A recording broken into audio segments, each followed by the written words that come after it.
Gracias amigos por seguir con nosotros en este encuentro con la ciencia especial. Estamos con Edward Málaga Trillo, quien ha regresado de Alemania.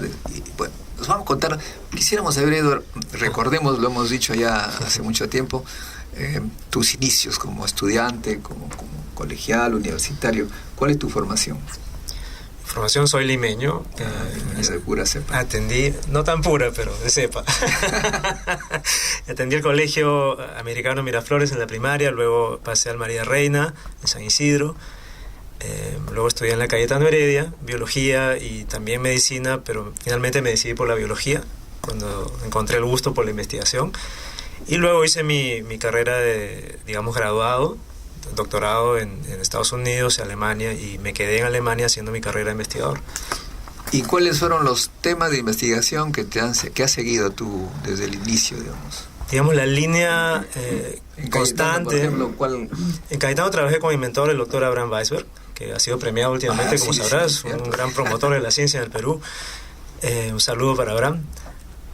Bueno, él hacía trabajos y sigue haciendo trabajos con productos naturales. Y yo hice mi grado de bachiller, mi tesis de bachiller en esto, en la sangre de grado, el efecto de la sangre de grado sobre la cicatrización de úlceras gástricas. Esto no tiene nada que ver con lo que hago yo ahora, pero fue el principio, ¿no?, de mi trabajo de investigación. Cuando salí a Estados Unidos y a Alemania me interesé por el tema de la genética. La genética y el trabajo en peces como modelos animales han sido, digamos, la línea constante de investigación. Me he dedicado a muchas cosas, ¿no?, a genética, inmunología, y eventualmente estoy trabajando ahora en neurobiologías, pero siempre usando como base la genética, la biología molecular y los peces. Bueno, tú mejor que todos nosotros sabes la importancia que se le está dando últimamente en el mundo desarrollado, sobre todo al cerebro, ¿no? Al cerebro, las neurociencias. La neurociencia. Claro, hay mucho dinero. Hay miles de millones de dólares. Exactamente. Que se están dando para crear institutos especializados. El Brain Project, por ejemplo, ¿no?, firmado por el presidente Obama. O sea, hay muchas iniciativas. ¿A qué se debe? Más o menos explícanos, para que la gente... ¿A qué se debe todo este interés? Me dicen que hay, pues, por supuesto, desde comprender cómo un niño aprende mejor hasta cómo los ancianos tienen que enfrentar las enfermedades como el Alzheimer, etcétera. Claro, o sea, el hombre es el cerebro y por lo tanto...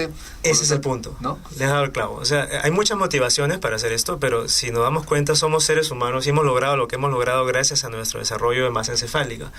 Los procesos neurobiológicos, cómo pensamos, cómo aprendemos a hablar, cómo hacemos un negocio, cómo escuchamos música, cómo creamos arte, cómo dictamos una clase, todo está dictado por los procesos cerebrales. Entonces, en tanto... Nosotros ¿cómo amamos? ¿Cómo nos relacionamos con las personas? A todo nivel, ¿no? Como empleador, como amante, como esposo, como hijo.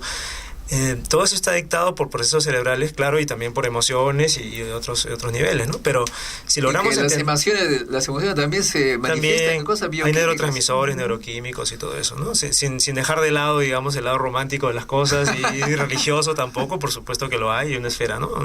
Pero si logramos comprender las funciones del cerebro, vamos a lograr comprender muchas cosas, cómo funcionan las sociedades, cómo evolucionan, cómo se interrelacionan, cómo se comunican los países entre sí.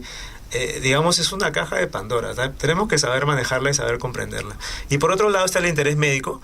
Por supuesto, las sociedades, mientras más se desarrollen, y esto es parte de mi tema de investigación, están más proclives a sufrir enfermedades neurodegenerativas, porque estas enfermedades se dan con mayor frecuencia en gente adulto mayor, ¿no? Entonces, mientras la proporción de personas adultos mayores crece, la incidencia de estas enfermedades crece, y es el cuidado médico y digamos el costo económico que tiene cuidar a estos pacientes es bastante elevado.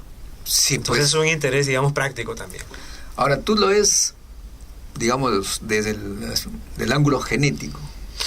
O sea, puedes diagnosticar a una persona, se puede diagnosticar a una persona la tendencia a determinadas enfermedades ahora.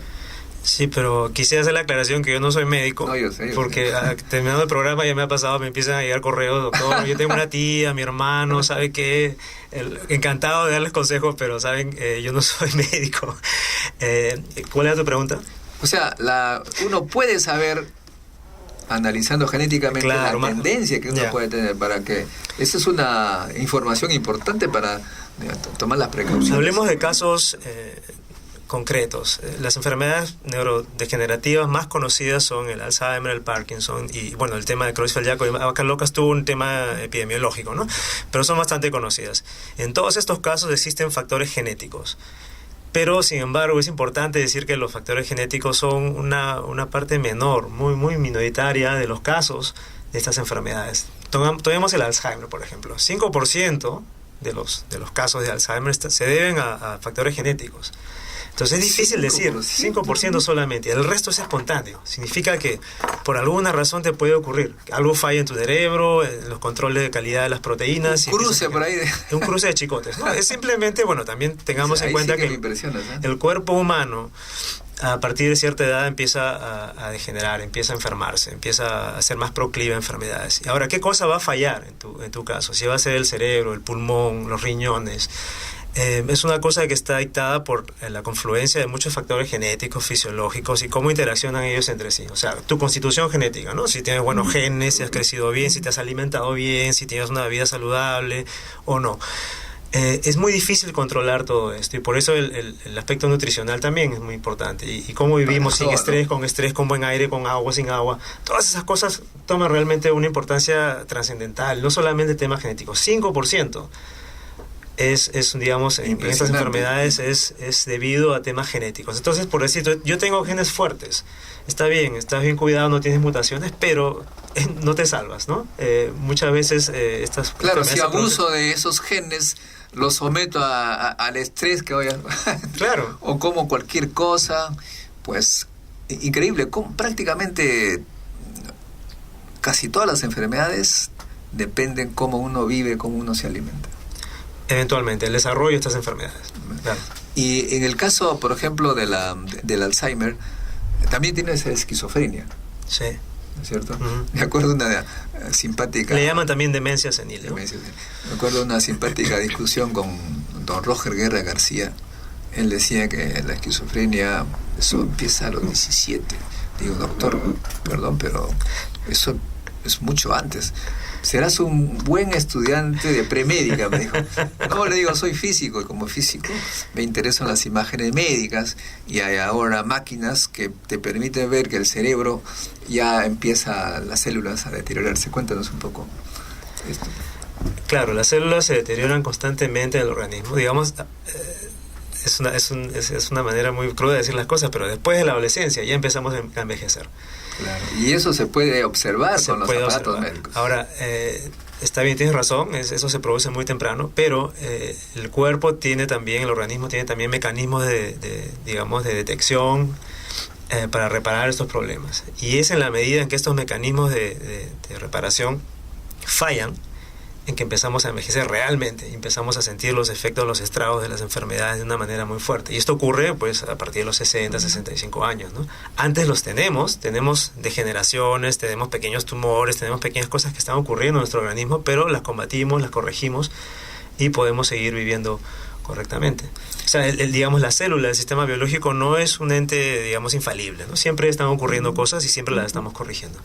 Ahora, ¿qué laboratorios tú necesitas para hacer tu investigación en este campo? ¿Tienes tu chequera en la mano? Los tienes, algo, claro. Porque, dicho sea de paso, la tecnología avanza tanto. Me acuerdo que en los años 80 hacer un análisis de ADN era una cosa más o menos compleja, pero ahora hay máquinas súper automatizadas. Sí. Es chancalla sola ahora eso. Ahora ¿no? Incluso tú envías a un laboratorio y te cobran varias.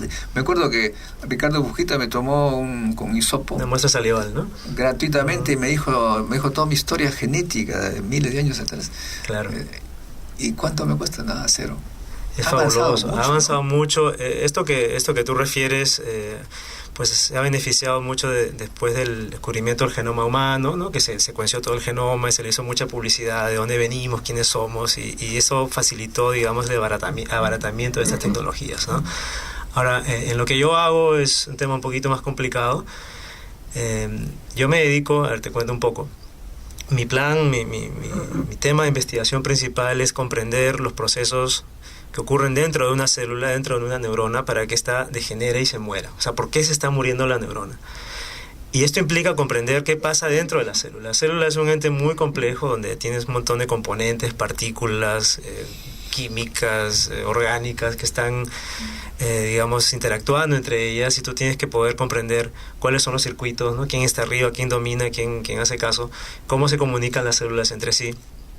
Y esto requiere no solamente comprender los genes. Los genes es claro. es la escala, digamos. Porque la escala. tú hemos dicho de que solamente 5% es genético. Claro. Vemos que hay mucho del resto, ¿no? Digamos, claro, la biología tiene un sistema bastante organizado de comprender las cosas, ¿no? Tú tienes el nivel genético, donde está la información. Esa información se transfiere a mensajeros de ARN, estoy hablando en chino ahora quizás, y luego tenemos las proteínas. Y las proteínas son...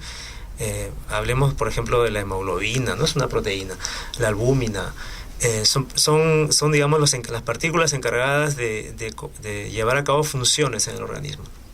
¿Funciones en qué sentido? Una proteína puede ser un pigmento que te permite recibir luz en el ojo y verla. Una proteína puede ser la hemoglobina, por ejemplo, que te permite captar oxígeno a nivel de hierro y dársela a las células. Una proteína puede ser una proteína como la proteína prión, en la que yo trabajo, que está en tu cerebro todo el tiempo, pero si se malogra, te produce neurodegeneración. Tenemos alrededor de, no sé, por lo menos 20.000 proteínas diferentes en todo el cuerpo. Todas generadas por la interacción del ADN con el ARN y otros materiales que están dentro de la célula. Entonces estamos hablando de otro nivel de organización. Tenemos los genes, el ADN, tenemos las proteínas, y luego tenemos las proteínas actuando en grupo dentro de las células, y las células que son todas diferentes, ¿no? Tenemos linfocitos, tenemos células epiteliales, tenemos células de músculo, miocitos, neuronas, todo tipo de células que funcionan de una manera diferente. Ahora, ¿qué ocurre en mi tema? Nosotros tratamos de comprender por qué una neurona se muere. Una neurona se puede morir por muchas cosas, porque le das un elemento tóxico, se puede morir porque algo dentro del circuito de la neurona está fallando.